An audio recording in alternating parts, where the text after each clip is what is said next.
Bom dia, meus irmãos. Estaremos estudando os capítulos 19 e 20 de Lucas. Jesus continuou sua jornada para Jerusalém e, passando por Jericó, depois de ter curado o cego Bartimeu, encontrou Zaqueu.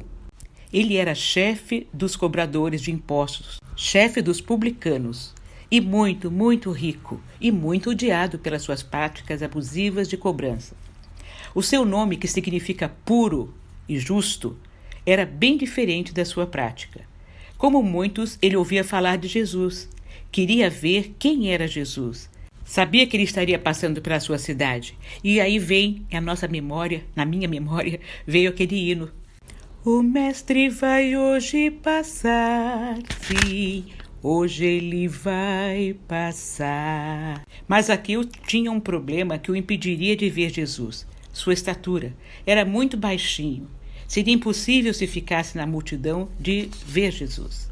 Então foi adiante, subiu numa árvore e aguardou a passagem de Jesus. Os versículos 5 e 6 mostram que Jesus procurava Zaqueu. Quando Jesus chegou àquele lugar, olhou para cima e lhe disse: Zaqueu, desça depressa, quero ficar em sua casa hoje. Então ele desceu rapidamente e o recebeu com alegria. E o hino que me veio à mente quando eu estava estudando fala exatamente sobre isso. É o hino 245 do Canto Cristão. Há hoje alguém esperando para Jesus encontrar? Venha sem mais demorar-se, Cristo vai hoje passar. Ei-lo de mãos estendidas, cheio de graça sem par. Ó que ventura inaudita, Cristo vai hoje passar. Cristo vai hoje passar. Passa de amor transbordando, passa transbordando de amor. Foi o que aconteceu naquele momento ali com Zaqueu. É claro que o povo, que sabia muito bem quem era Zaqueu, não gostou nada disso. Versículo 7. Todo o povo viu isto e começou a se queixar. Ele se hospedou na casa de um pecador. Zaqueu hospedou Jesus na sua casa e o hospedou na sua vida, no seu coração. Zaqueu disse ao Senhor: Olha, Senhor, estou dando a metade dos meus bens aos pobres, e se de alguém extorquir alguma coisa, devolverei 4 vezes mais. E Jesus testemunhou a respeito da salvação de Zaqueu e de sua casa. Versículos 9 e 10. Jesus disse: Houve hoje salvação nesta casa, porque este homem também é filho de Abraão, pois o Filho do Homem veio buscar e salvar o que estava perdido. O encontro de Jesus com Zaqueu é um exemplo do reino de Deus trazendo salvação aos marginalizados. As ações de Zaqueu revelam que seu arrependimento e fé são genuínos. Vamos ler lá em Atos 2, 44 a 45. Os que criam mantinham-se unidos e tinham tudo em comum, vendendo suas propriedades e bens, e distribuíam a cada um conforme a sua necessidade. Resultado de conversão. As palavras de Jesus, versículo 9, foram dirigidas não só a Zaqueu, mas a todos aqueles curiosos que estavam presentes. Houve salvação nesta casa. Este homem também é filho de Abraão. Gálatas 3,7 diz assim: Estejam certos, portanto, de que os que são da fé é que são filhos de Abraão. Em Lucas 3,8 diz assim: Deem frutos que mostrem o arrependimento e não comecem a dizer a si mesmos: Abraão é nosso pai. Pois eu digo que dessas pedras Deus pode fazer surgir filhos a Abraão. Um resumo da missão de Jesus está no versículo 10. Pois o Filho do Homem veio buscar e salvar o que estava perdido. Agora, Zaqueu passou a ser digno do significado do seu nome: justo, puro. Nos versículos 11 ao 27, Jesus explica a natureza do reino de Deus comparando-a a um nobre senhor e os seus 10 servos. Lucas registrou essa parábola porque havia uma expectativa de que o Messias estabelecesse o reino político de Israel, livrando-os do domínio romano. Também porque, depois de tantos milagres, curas, ensinamentos de igualdade, fraternidade e amor de uns para com os outros, e depois de Jesus ter enfrentado com firmeza as autoridades injustas, o povo queria torná-lo rei, o que facilitaria a sua vida. Nós vemos isso lá em João 6, 14 a 20, de maneira, queriam obrigá-lo, a ser rei. Essa parábola, conhecida como parábola das 10 minas, uma mina equivalia a 3 meses de salário. mais ou menos 100 dias de trabalho. Jesus queria que eles entendessem que o reino político era passageiro, mas o reino que ele veio estabelecer era espiritual e não físico. Embora o reino já estivesse presente, conforme o capítulo 17, de 20 a 21, e sendo real no coração daqueles que aceitavam Jesus, não seria plenamente estabelecido até o seu retorno. O Senhor, então, estava incentivando as pessoas a permanecerem fiéis até que o reino se manifestasse em sua plenitude.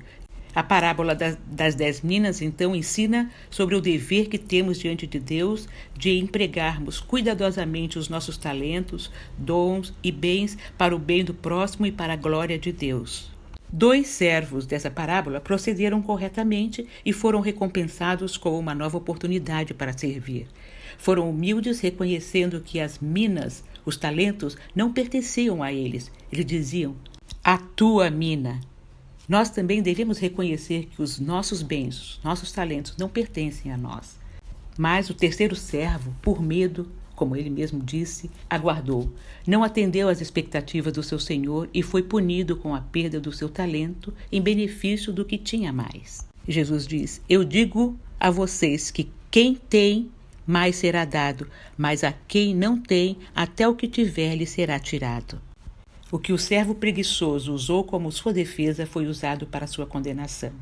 O conceito errado de Deus como justo pode nos causar medo e agirmos como agiu o terceiro servo. Reconhecer o Senhor nos faz amá-lo e servi-lo da maneira como ele deseja. E o versículo 27 diz que os inimigos que não se submetem ao seu reinado terão punição severa. Muitos dizem: nós não queremos que este reine sobre nós. Temos um exemplo lá em João 19, versículos 14 e 15. Eis o rei de vocês, disse Pilatos aos judeus, mas eles gritaram: mata, mata, crucifica-o. Devo crucificar o rei de vocês? Perguntou Pilatos. Não temos rei, senão César, responderam os chefes dos sacerdotes. Eles disseram: não queremos que este reine sobre nós. Terminada essa parábola, Jesus continuou caminhando para Jerusalém. A chegada de Jesus nessa cidade foi marcada por 2 reações. O povo o recebeu como um rei Messias e as autoridades sentiram-se ameaçadas. A entrada de Jesus em Jerusalém é o cumprimento da profecia em Zacarias 9:9. Jesus demonstrou onisciência, sabia onde estava o jumentinho. Demonstrou autoridade, dando ordens para trazer o jumentinho. Demonstrou domínio sobre o reino animal, pois montou num jumentinho que ainda não havia sido amansado. Demonstrou humildade, pois não entrou em carruagens como os generais vitoriosos. Demonstrou que não era Messias dos sonhos de Israel, mas era Messias que promove a paz. Versículo 38. Bendito é o rei que vem em nome do Senhor. Paz no céu e glória nas alturas. Para o povo, tinha chegado o tempo de respirar a liberdade e a vida, mas para os fariseus, significava tempo do fim da falsidade, da religião desligada da vida real. Tinha chegado o tempo do fim do engano e de dar um jeitinho. Chegou o tempo da justiça.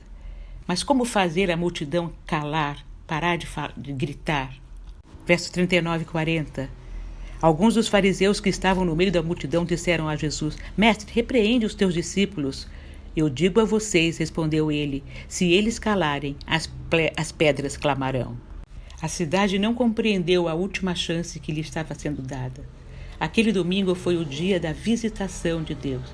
Visitação na Bíblia significa eventos em que Deus se manifesta para trazer salvação ou também julgamento e punição. Jesus sabia que os poderosos não aceitariam o anúncio e a prática da justiça e também sabia o que aconteceria à cidade.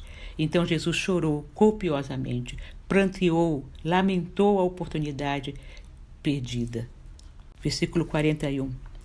Quando se aproximou e viu a cidade, Jesus chorou sobre ela e disse: se você compreendesse neste dia, sim, você também, o que traz a paz, mas agora isto está oculto aos seus olhos. Virão dias em que os inimigos construirão trincheiras contra você e a rodearão e a cercarão de todos os lados. Também a lançarão por terra, você e seus filhos, e não deixarão pedra sobre pedra, porque você não reconheceu a oportunidade que Deus lhe deu. E isso aconteceu no ano 70 depois de Cristo. No meio da cidade estava o templo, centro da vida do povo de Deus. Jesus foi direto para ele. Era segunda-feira e Jesus viu o templo transformado em loja e banco. Os líderes poderosos conduziam suas vidas encobertas pela máscara da religião e Jesus os atacou e os expulsou. Estava destruindo o conceito falso de religião e resgatando o sentido exato do culto a Deus.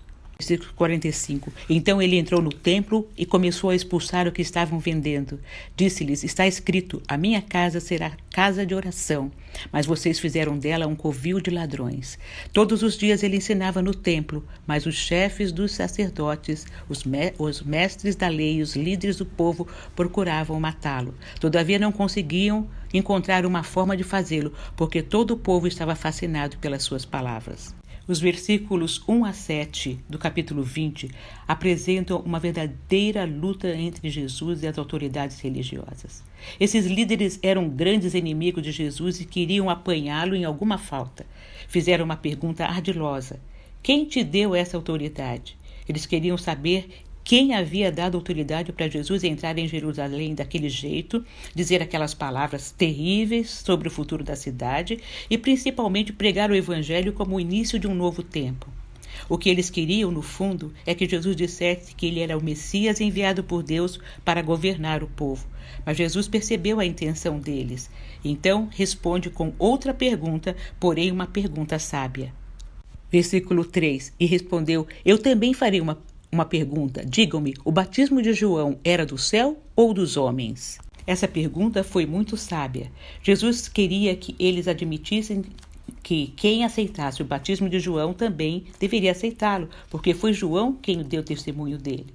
João havia introduzido Jesus entre o povo. Se as autoridades dissessem que o batismo de João era dos céus, Jesus perguntaria, e por que vocês não nos aceitaram?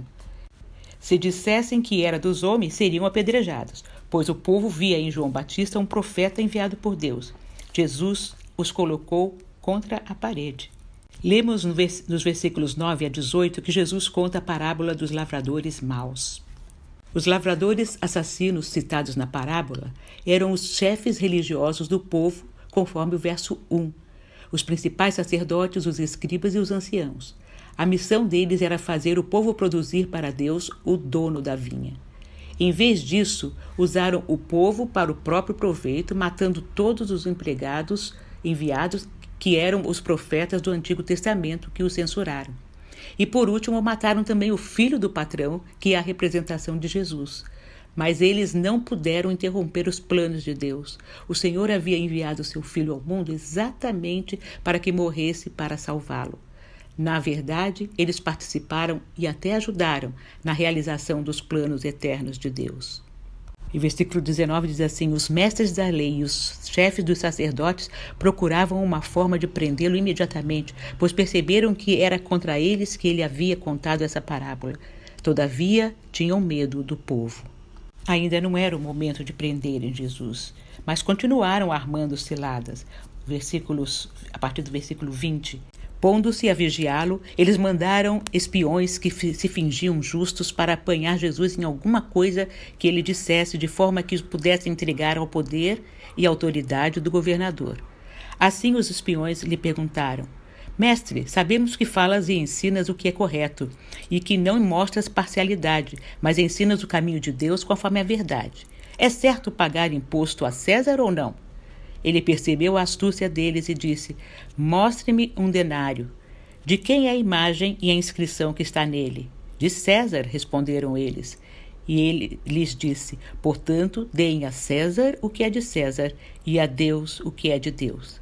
E não conseguiram apanhá-lo em nenhuma palavra diante do povo. Admirados com a sua resposta, ficaram em silêncio. Os questionamentos não pararam por aí. Agora, a vez dos saduceus. Os saduceus eram grandes proprietários de terra e controlavam o sumo sacerdócio e formavam a elite dos sacerdotes. Eles não acreditavam na ressurreição nem na vida do além e rejeitavam a tradição oral ensinada pelos fariseus. Como não acreditavam na ressurreição, apresentaram a Jesus um caso aparentemente difícil para mostrar como era absurdo acreditar nela. Mas Jesus reinterpretou a questão, mostrando que a vida na ressurreição não deve ser concebida como mera cópia da vida terrena. Os saduceus usaram aquela lei do levirato, conforme Deuteronômio 25, 5 a 10, e propuseram a Jesus a seguinte situação.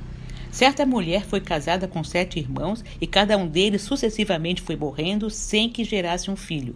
Por fim, a mulher também morreu. Então, mesmo não crendo na ressurreição, eles perguntaram a Jesus: esta mulher, pois, no dia da ressurreição, de qual deles será esposa? Porque os 7 a desposaram. Versículo 33. Com paciência, porém com muita sabedoria, Jesus esclareceu que na ressurreição seremos iguais aos anjos. Na ressurreição dos mortos não se casarão nem serão dados em casamento e não podem mais morrer, pois são como anjos, são filhos de Deus, visto que são filhos da ressurreição e que os mortos ressuscitam. Ele não é Deus de mortos, mas de vivos, pois para ele todos vivem. Abraão, Isaque e Jacó estavam vivos com ele e com isso Jesus afirmou que existe vida após a morte física. Versículo 39. Alguns dos mestres da lei disseram: respondeste bem, mestre. E ninguém mais ousava fazer-lhe pergunta. Agora, no versículo 41, Jesus faz uma pergunta aos líderes religiosos. Como dizem que o Cristo é filho de Davi? E com sua explicação, ele deixa claro que descende de Davi segundo a carne, mas precede a Davi, é o Senhor de Davi, e que seu reino jamais terá fim. E termina alertando o povo contra os líderes religiosos que tentavam demonstrar sua espiritualidade no vestuário, nas palavras e nos gestos. Contra os líderes que eram hipócritas, serão rigorosamente punidos, ele disse. Tivemos muitos ensinamentos nestes 2 capítulos, aliás, todo o livro de Lucas, né? Mas algumas delas eu vou ressaltar aqui. Devemos investir os dons que nos foram dados no reino de Deus. Pior que investir e lucrar pouco é não investir. O arrependimento é mudar de direção em 180 graus. Que possamos tomar como exemplo Zaqueu. Ele teve uma mudança radical por ter conhecido Jesus. O Filho do Homem veio buscar e salvar o que havia perdido, o que estava perdido. Por esta revelação, podemos crer no amanhã, sabendo que o futuro está nas mãos de Deus.